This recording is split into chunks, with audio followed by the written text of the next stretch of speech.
remember the very first order I ever put into Fabletics. I remember having a pair of leggings that had a really beautiful rose print on them, and then there was another pair that were just a beautiful maroon color. There was a couple of tops, a pink one and a white one. And I ordered them. I got my 2 for $24 deal, and I was super happy. And when they came in, I ripped the package open. I pulled them out, and I'm looking at them. The fabric was just what I thought it would be. It was soft and comfortable. The prints were vibrant and lovely. And then I put them on. Right away, I knew that there was a problem. I found they were incredibly tight around my thighs, and yet the ankles were incredibly baggy. The waistband was rolling up, down, all around. The shirts were all way too small, but then they were big in other places, and it was just not a great experience. I was really put off by the entire thing, to be honest. Needless to say, I returned everything. I lost my 2 for $24 deal. The customer service there was very lovely. They tried to replace everything, but I was just so put off that I just didn't even want to have anything to do with it. And I didn't cancel my membership at the time. I almost did, but I didn't do it, and I decided eventually to give them another chance. The fact is, my really great 2 for $24 deal evaporated before my eyes because I had no idea what I was doing. I've since tried dozens of different leggings, and I've returned some, I've kept some, and at this point I have a pretty good idea as to what works for my particular body type, which is a plus size. I am right at that precipice between straight size and plus size. I can wear either a 2XL at Fabletics or a 1X. And that being said though, the 2XL and the 1X are completely different. My goal with these videos is to help other women who are contemplating joining Fabletics to make a better decision as to what will work for them. I may have lost my 2 for $24 deal, but hopefully this video will help someone else and they won't have to make the same mistakes that I did. So the first thing I want to say is that Fabletics is actually really great at taking into account the way a legging is going to fit a straight size girl versus a plus size girl. There is a major difference between a XXL and a 1X on the website. It classifies a 1X as being 18 and classifies a XXL as being an 18 to 20. And on the surface these seem like the same thing, but they're really not. There's a massive difference, especially in the rise of a 1X versus a XXL. You'll generally find that the rise on a 1X is much higher than the rise on a XXL because it's made with the figure of a plus size girl in mind.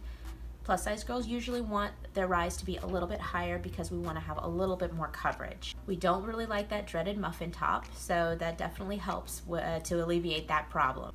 And this brings me to my experience with what Fabletics has actually termed as their high-waisted style legging. If you are a plus size girl and you are doing strength training, things like squats, deadlifts, low rows, things that require you to move your torso quite a bit, you're going to want to avoid the high-waisted leggings. I'm just going to put that out there. The high-waisted style has a seamless waistband, and unfortunately what that means is that there's nothing there to hold them up. So when you're doing these exercises, they're just going to roll down on you. If you have any kind of tummy, the second you pop a squat, you're going to be busting out of them like a marshmallow in a microwave. It's not a good look. In fact, I was actually somewhat at a loss for words when I saw the footage back of exactly what that looks like as it's happening. I think they're fine if you're doing cardio or if you're on the elliptical or on a treadmill, or even if you're just taking a walk around the park, things that require you to stay mostly stationary, especially in your torso area, they're probably okay. But for things like yoga or Pilates or strength training, I would steer clear.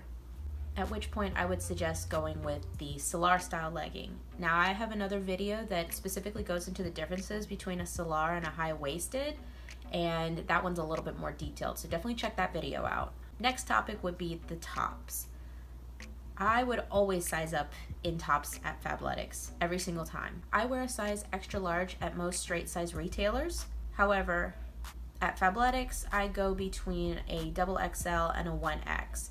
I even have a 2X in one of their styles, something that skims very close to the body. And then we come to our last item of business, bras. I own 3 bras from Fabletics, 2 of which are like the cute style, and one of them is a high support bra. If you are a girl with a modest chest, maybe a B cup or smaller, you could probably get away with these bras, because the fact is they have no support. So if you need any additional help in defying gravity, these bras are not going to help you whatsoever. At the end of the day, they just look terrible. As much as I want to say, oh, I go to the gym for me, I don't care what I look like because I don't care about anyone else.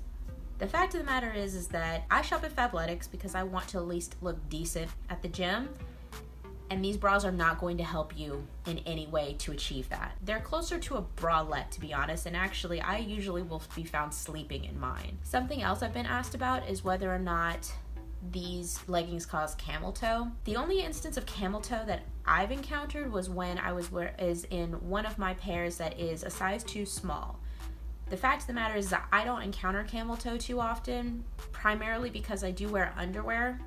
I think that camel toe generally can be avoided if you just wear underwear, but that's just my opinion. So those are my thoughts on plus size versus straight size at Fabletics. I hope this video has been helpful to you and that it'll help you to avoid making some of the same mistakes that I made in the beginning. I have 2 other videos that go into greater detail in the Salar versus high-waisted legging style, and then also the differences between the Powerform and the Powerhold fabrics that Fabletics offers. But anyway, good luck, and I'll see you guys later.